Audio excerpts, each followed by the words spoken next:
seperti tadi, itu saya sudah bilang bahwa sudah nggak pas lagi untuk menjadi di ruang diskusi. Karena kenapa? Kami punya tafsiran. Kenapa nggak di ini? Kenapa? Apakah benar seperti yang dipahami itu? Itu yang saya bilang tadi.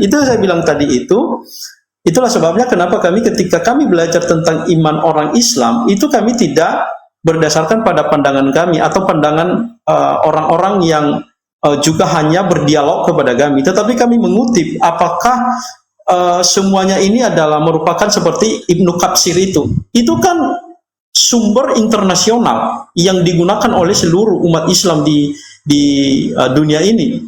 Ini udah dikasih tahu ngotot juga ini ya pendeta ya. Oh, itu hadisnya doib. Ini loh, jadi kalau nggak seperti itu, Pak. Iya, Bapak sudah dikasih tahu sama ahlinya di sini. Terima kasih ya. Saya rasa kalau kita memotong dan ini sudah enggak. Bukan Pak, bukan memotong. Ya, terima kasih. Tadi kan dasar domba, digituin aja baper. Iya kan?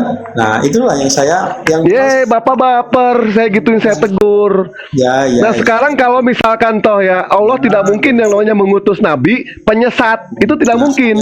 Nabi pembohong, tidak mungkin. Ya, begitu Pak. Ya, sudah dijelaskan berapa kali, masih aja ke situ-situ juga. Kapan mau naik kelasnya ini orang? Loh, justru. Juga itu ya pernyataannya Pak Dewa. Oke. Ya baik Pak, kita korelasikan Pak. Selamat pagi semua. Memang oke. Loh, kok malah kabur Pak? Ada banyak saya kesalahan dalam hal menyampaikan mungkin. Banyak Pak, banyak kesalahan ya. Banyak kesalahan. Christian, saudaraku izin Pak Pendeta nanti untuk jadwal diskusinya sama Ustaz Tahta nanti ya dikondisikan ya Pak Pendeta ya. Saya menjaga teman-teman pasti puasa setelah ini ya, kita nggak usah perpanjang. Pak Christian, sebentar Pak Christian, sedikit saja dari saya dulu, sedikit saja sebelum Pak Christian turun. Nah, sebenarnya gini, ilmu-ilmu dari gurunda saya di sini tentunya lebih tinggi dari saya. Cuman saya teringat satu hal Pak Pendeta. Bahwasanya kami ini ahli sunnah wal jamaah itu percaya kepada 4 mazhab. Ya, kepada 4 mazhab. Saya teringat kata Syafi'i, mazhab Syafi'i. Mazhab Syafi'i ini sangat pintar sekali. Itu sesuatu yang jelas sudah ditafsirkan, begitu kan? Nah, jika katanya ada sesuatu yang salah, dikembalikan kepada Quran dan hadis. Nah, dalam hal ini, jika ada sesuatu yang kembali ditafsir oleh para ulama sesudah itu, jika itu tidak berunut kepada Quran dan hadis, mohon maaf Pak Pendeta, ini sudah sifatnya doif. Walaupun ada sebagian dari umat Islam yang meyakini itu, tapi ingat, jika tidak ditemukan di Quran dan di hadis, itu semuanya doif. Begitu Pak Pendeta. Jadi tidak bisa kita berkukuh ini sudah diinikan oleh Departemen Agama. Boleh, ini sifatnya manusia. Sifatnya manusia. Jadi artinya begini, saya tidak begini. Seorang muslim tidak akan bisa begitu terpengaruh saja dengan apa yang sudah keluar dari buku. Apalagi yang bersumber kepada Syiah. Berpatokan kepada Syiah, bergandengan tangan dengan Syiah segala macam. Mohon maaf, saya justru merasa ini sebuah kesalahan yang wajar saja sebagian umat muslim itu merasa kecewa. Seorang tokoh, begitu kan? Nah, jika kita mau kembali kepada dasar, makanya Imam Syafi'i mengatakan, kembalilah kepada Quran dan hadis. Itu ada tidak dijelaskan. Kalau tidak, jangan dipaksakan. Begitu Pak Pendeta. Jadi di sini makanya Bang Dewa keras jadinya begitu. Kenapa? Udah dijelaskan oleh Bang Tahta, tapi Pak Pendeta berprinsip yang seperti itu, begitu. Lanjut Bang. Ya, oke. Jadi saya tahu maksudnya pendeta ya. Tapi kan saya sudah menjelaskan. Memang jangan kita walaupun umat Islam, wong ini ada di Ibnu Katsir kok. Justru karena ada di Ibnu Katsir itu saya paham. Kata Ibnu Katsir dari situ, ini doif jiddan. Kalau enggak, maka saya tidak percaya gitu loh. Memang ada di Ibnu Katsir, tapi kan dijelasin oleh tafsir di situ. Nah, itu. Terus Ustaz, caranya, ketika saya ditanya, Terus siapa yang benar di situ? Loh, kan ini bukan kitab sejarah. Allah cuma menceritakan, Allah mengutus 3 utusan. Kan utusan itu banyak. Makanya saya pakai Quran yang lain tadi, ayat surat yang lain. Wa rusulan qad qasasnahum 'alaik min qablu wa rusulan lam naqsushum 'alaik. Rasul-rasul itu ada yang diceritakan oleh Allah, baik namanya, apa tugasnya. Ada yang tidak aku ceritakan, Muhammad, kata Allah. Termasuk di tafsir itu, di ayat Yasin itu. Bahkan dijelasin berapa berarti utusan itu. 8.000. Sehingga yang kita imani, ya Al-Qur'annya itu apa? Allah tidak menceritakan. Dan ingat, tadi saya sudah baca, di situ utusannya Allah.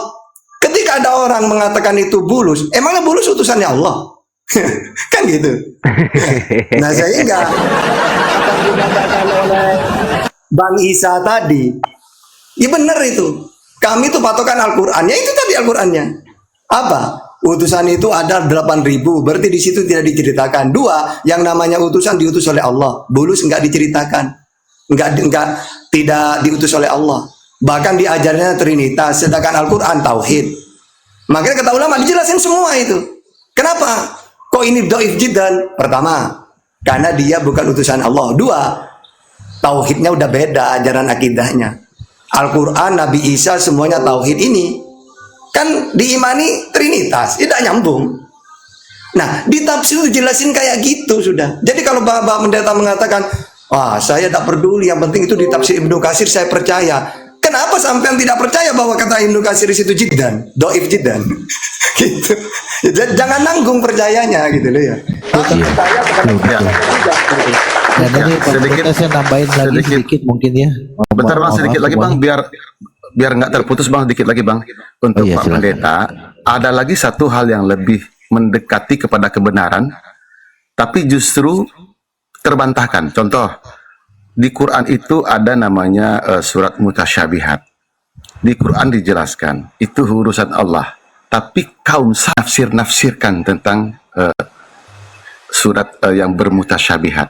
Tafwid akhi, afwan, lanjut. Iya, artinya sesuatu yang tidak dijelaskan di Quran, yang Allah sendiri mengatakan itu urusan Allah, silahkan ditafsirkan, itu arti maknanya, tapi tidak diyakini, jangan seriuslah begitu. Kenapa? Artinya tidak ada di Quran, tidak ada di hadis. Ini lebih pendekatan, gitu kan? Lebih pendekatan. Jangankan yang tidak ada pendekatan sekalipun. Ini yang kitab-kitab dari Quraisy Shihab segala macam itu sudah terlalu jauh. Yang dekat saja jangan dipercaya. Tapi silahkan dipakai, tapi jangan menjadi acuan. Itulah Pak Pendeta. Jadi prinsip Pak Pendeta, kami mohon juga jangan dipaksakan sesuatu yang sudah dijelaskan para gurunda di sini. Nah, ini semuanya sepakat gitu Pak Pendeta. Silakan yang lain. Nambah sedikit. Gini, sedikit Bang Ria ya. Oh ya, silakan. Sedikit Pak Pendeta. Kalau seandainya Anda mau kekeh dengan pendapatnya Pak Quraisy Shihab. Pak Quraisy Shihab itu menafsiri juga dengan biblos loh. Kira-kira nih, bisa nggak kita menafsiri biblos Anda dengan Al-Quran? Itu dulu pertanyaannya. Oke, begini Bang, bukan saya. Enggak. Pertanyaan saya simpel. Apakah boleh gitu? Bukan begitu cara ininya. Begini loh, kami itu atau saya itu, ini kan saya orang Kristen, saya tidak tahu apa-apa, ya kan? Dan saya hanya bisa. Nah, kalau Anda ngomong gitu, makanya kan saya ini. Nah, saya kan hanya bisa menggunakan tafsiran-tafsiran yang ada di dalam Islam yang kita anggap itu adalah ilmunya lebih tinggi. Lalu ini masalahnya, kalau memang kalian tidak setuju dengan misalnya Ibnu Katsir, Quraisy Shihab, jadi ada yang namanya sumber pembanding untuk bisa membantah pernyataan itu sebenarnya. Buset, ini orang kalau bener-bener ini. Gini, jadi begitu cara sabar dulu. Sabar. Kalau Ibnu Batu Katsir, dikasih tahu batu ya, doi kalau juga Ibnu ya. Katsir pembandingnya dengan kitabnya Ibnu Katsir sendiri. Ibnu Katsir kan orang tuh. Ya, Ibnu Katsir sendiri ngomong kalau pendapat itu dhaif. Saya nanti mungkin akan berpanjang ini ya, silakan untuk yang iman abang untuk seperti itu ya, Saya mohon maaf jika ada yang salah. Sebentar Pak, sebentar. Saya belum ini Pak, saya belum. Sebentar ya. Makanya kita bingung ya. Ada orang yang sukanya yang doib-doib gitu ya. Yang palsu-palsu mereka suka. Giliran yang sohi-sohi mereka tidak suka. Jadi jelas bahwa mereka itu sebenarnya umat mereka itu adalah umat palsu, umat palsu. Ketika dia mengatakan, saya tidak akan merebut iman orang Islam, buktinya ente sudah iman Islam, buktinya ente sudah mengganggu umat Islam. Keimanan Islam diganggu sama orang Kristen. Mana buktinya? Allah diambil, mujizat diambil, Rasul diambil, Nabi diambil, iman ente yang sudah mau merebut iman Kristen. Ya, kalau Islam tidak akan pernah mau merebut keimanan Kristen, tidak. Tetapi kami ingin memperkenalkan keimanan yang benar itu seperti apa. Ya, Islam tidak akan pernah mau yang namanya merebut kebahagiaan kalian, tidak. Tetapi Islam ingin memperkenalkan kebahagiaan yang sebenarnya itu seperti apa, bukan yang sifatnya fata morgana. Kalian yang sudah berusaha untuk merebut keimanan kami, balikin nama Allah, balikin nama Rasul, balikin nama Nabi, balikin nama mujizat dan lain sebagainya. Itu baru kalian tidak mengganggu. Allah. Jelas di situ. Nah sekarang dia berbicara mengenai soal hadis, ya kan? Punya ilmu apa dia mengenai soal hadis? Ya, udah tahu dijelaskan itu doib, itu palsu. Mereka seneng yang palsu-palsu. Mereka seneng yang palsu. Sementara yang sohi, mereka itu tidak seneng yang sohi. Apa buktinya mereka yang suka yang palsu? Kitab mereka palsu, terjemahan mereka palsu. Betul? Mereka suka yang palsu-palsu. Jangankan kitab sucinya mereka palsukan, mereka terjemahkan. Wajah Tuhannya mereka terjemahkan. Udah tahu jelas itu palsu. Bentar, ini ada tamu ya, ada tamu ini. Ada 1000 aja. Assalamualaikum warahmatullahi wabarakatuh. Waalaikumsalam warahmatullahi wabarakatuh. Ini si Baluap ngapain naik ke atas si Baluap nih? Gimana, paham tidak yang disampaikan oleh Bang Dewa, akhi? Sahur pakai apa, Daing? Bahas apa ini? Ini kalau tadi diskusi sama Dewa udah kehantam ke jantung gitu sama Dewa itu. Udah dihantam sama jantung. Bang Dewa tadi pendeta ini kan bilang harusnya ada pengkanteran, pembantahan gitu kan. Saya cuma satu saja saya bantah. Disitulah makanya Rasulullah mengatakan para ulama banyak akan masuk neraka. Enggak, bukan begini akhi ya. Tadi sebenarnya sudah sangat jelas sama Ustadz Tahta kalau kita umat muslim, tapi kalau oten itu beda ya. Ada tafsir bil ma'sur itu kan yang ditafsirkan oleh Rasulullah, itu jelas bimbingan dari Allah, wa ma yantiqu 'anil hawa in huwa illa wahyu yuha. Bahkan tadi sudah jelas ada tafsir yang mahmud, ada yang mazmum. Nah, ini nanti masuknya ke tafsir yang mazmum, yang jelek. Nah, tertolak kok tadi sana ketika Imam Ibnu Katsir menuliskan, dan jangan setengah-setengah, bahkan Imam Ibnu Katsir menafsirkan lagi itu dhaifun jiddan, dhaif ya jiddan gitu kan. Tetapi oten memang susah. Kelas pendeta juga memang ya ngeyelnya seperti yang barusan, udah ngeyel terus Bang Dewa ngomong dikit aja udah gimana ya, meraju gitu. Karena kurang bahan, Bu ya. Kurang bahan. Makanya langsung Mereka meraju, suka yang gitu. palsu. Mereka suka yang palsu. Iya, Suka yang karena doib. mereka gini, mereka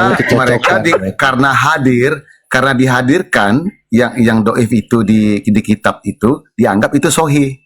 Padahal udah dijelaskan sohinya seperti apa gitu loh. Jadi dia yakin juga bahwa saya itu benar-benar sohi gitu. Iya. Pemahaman mereka saja yang kurang.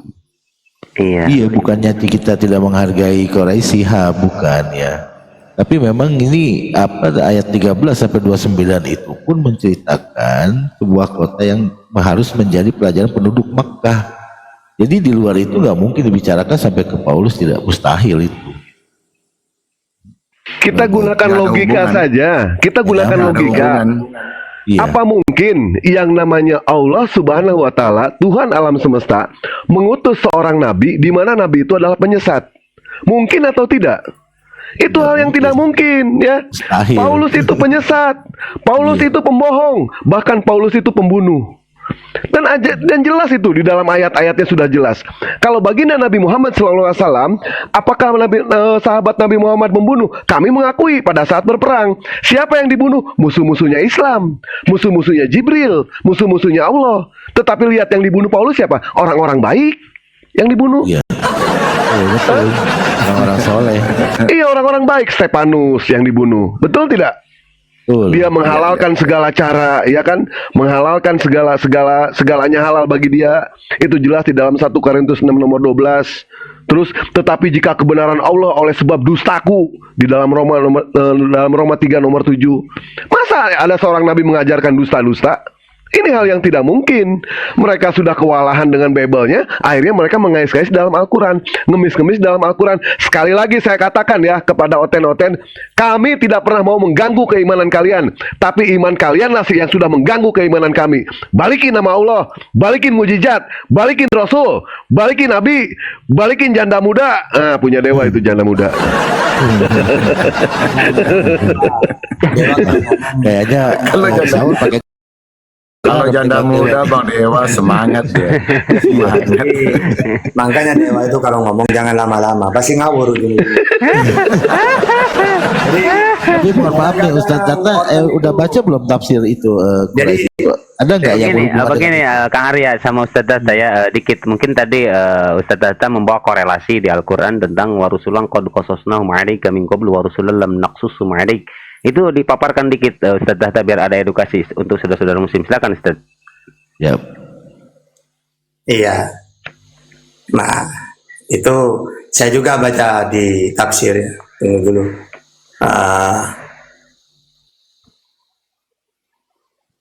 Jadi di situ kadang-kadang mau tentu nanya ke saya, Tata, berarti kamu udah percaya ke Ibnu Katsir? Itu ulama besar loh di dalam Islam.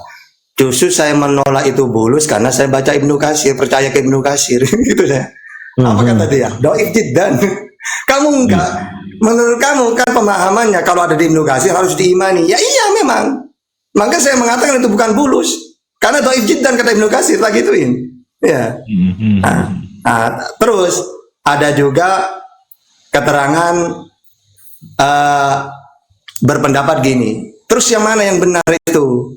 Yang benar itu ya udah kembalikan ke teksnya. Apa? Allah tidak menceritakan. Yang penting itu sebagai perbandingan ya, bahwa Allah itu pernah mengutus ya. Karena memang utusan itu banyak. Kalau utusan kan 8.000 dalam tafsir.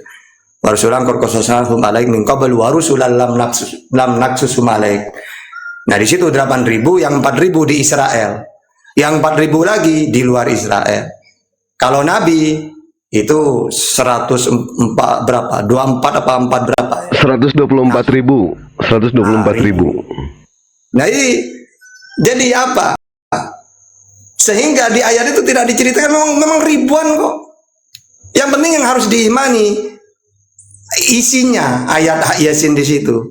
Udah biasa nabi-nabi itu atau utusan Allah itu ditolak oleh orang-orang yang kafir gitu loh. Semua para nabi itu ditolak. Makanya ada juga dalil yang biasanya dibuat subhat oleh oten. Wah, ingat Tata, Muhammad sendiri dan aku tidak tahu ya apa yang terjadi terhadap diriku dan juga terhadap kamu. Padahal tafsirannya di situ maksudnya apa? Dan aku tidak tahu apakah aku ini ditolak atau diterima, atau mungkin dibunuh seperti Zakaria. Ya, begitu juga aku tidak tahu tentang kamu. Apakah kamu nanti justru seperti Isa yang menolak, ya, sehingga mau disalib, ya. Nah gitu. Tapi orang Kristen menafsirkan Nabi Muhammad saja tidak tahu nasibnya dia ke surga apa ke neraka. Padahal bukan gitu maksudnya. Nabi Muhammad itu semua sekedar utusan menyampaikan, dia tidak tahu apakah nanti dia diterima atau ditolak atau dibunuh sebagaimana Zakaria gitu loh. Jadi banyak ayat-ayat Al-Quran itu, makanya saya seneng. Ya, dari tadi saya seneng kalau ingat dalam Al-Quran, nah seneng ini. Seru ini. Pokoknya kalau sudah membahas Quran itu saya seneng. Senengnya apa? Pasti mereka salah gitu. Ya, saya tinggal, maksudnya ini gini gitu. Nah, jadi di situ udah jelas Allah tidak menceritakan, tapi intinya itu sebagai bahwasannya setiap utusan itu ya seperti itu keadaannya. Ya Allah mengutus ditolak, mengutus lagi ditolak, sampai 3 kali ditolak. Ini siapa? Ya Allah tidak menceritakan. Ya, memang ribuan itu. Gitu loh. Tapi karena memang ulama itu tidak mau diem gitu loh ya. Jadi ada orang berpendapat kayak gini, ya udah disampaikan. Ada berpendapat gini-gini. Tapi ingat ya, ini doif jiddan. Kan dia udah dikasih tahu. Ya, udah tahu diberikan gini. Tapi jangan dipakai ini jangan diterima. Terus saya dipaksa disuruh menerima karena gara-gara ada di tafsir itu. Padahal di tafsir itu dijelaskan di tafsir itu. Ya, ini masuk ke tafsir yang makanya harus bisa membedakan mana yang tafsir itu yang boleh, ya seperti ulama berijtihad, atau tentang kalau hal-hal kayak kalau ada tafsir memakai Bible atau apa itu pasti tentang sejarah, ya. Yang mana Al-Quran itu menceritakan nabi-nabi terdahulu atau utusan siapa, sehingga orang yang paham itu, oh menurut saya ini cocoknya ini, karena di Bible ada gini. Ya silakan, kayak Quraisy Shihab misalnya. Ya silakan. Pendapat dia sendiri kok. Ya, atau dia mengambil ulama yang lain, ada yang berpendapat kayak gitu. Bukan berarti dia udah bener. Saya ini bener, bukan. Ya, supaya kita itu umat Islam itu ibaratkan apa? Ada ilmu gitu loh. Bukan berarti diimani, harus dipercaya. Karena memang kita harus bisa membedakan ini masuk tafsir kemana ini ya. Ya, kalau memang yang boleh ya silakan. Kalau bil ma'sur ya wajib. Ya, wajib kita itu memakai. Kalau boleh ya silakan. Ya, namanya biroi namanya. Al-Mahmud. Kalau tercela ya jangan. Boleh dibaca tapi jangan diterima. Namanya nanti al-mazmum nanti gitu ya. Silakan. Ya, Bang Tata sedikit. Saya teringat dari perkataan Bang Tata tadi. Semuanya itu ada di dalam Quran. Jika tidak dijelaskan, artinya Allah tidak menjelaskan itu. Nah, jika Paulus ini disebut sebagai utusan di Quran, Allah hanya mengatakan bahwasanya setiap nabi yang diberikan kitab hanya satu utusan. Daud dengan Zabur, Musa dengan Taurat, Isa dengan Injil. Di sana tidak dijelaskan lagi bahwasanya ada utusan yang sezaman.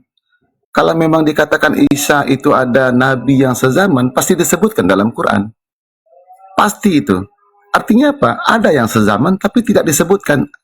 Jika ada yang mengartikan lain, berarti ini sudah salah. Karena Al-Quran tidak menjelaskan. Hanya 4 kitab dengan 4 nabi yang wajib diimani.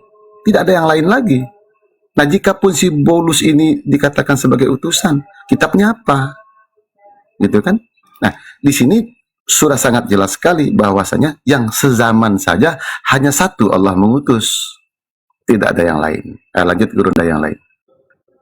Kalau Dewa berpendapat seperti ini ya, mungkin nggak Bang Tata ya, zaman dulu itu bisa ada satu nama, bisa ada 10 nama, orangnya berbeda.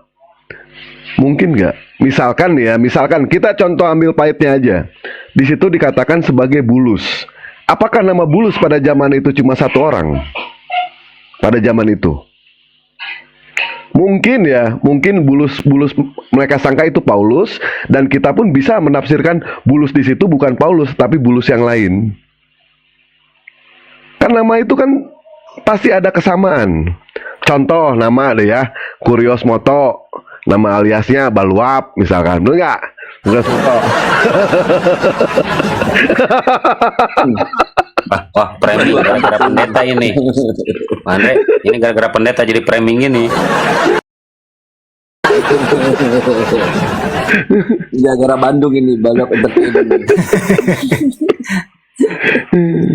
Wah, Ustadz Tahta ini, Ustadz saya ini, Masya Allah, Ustadz semua ini. Gua nanya ke Pak Ustadz Tahta lah. Ini Bang Abuya nggak mau jawab kemarin nih. Dewa nanya, Bang Tahta.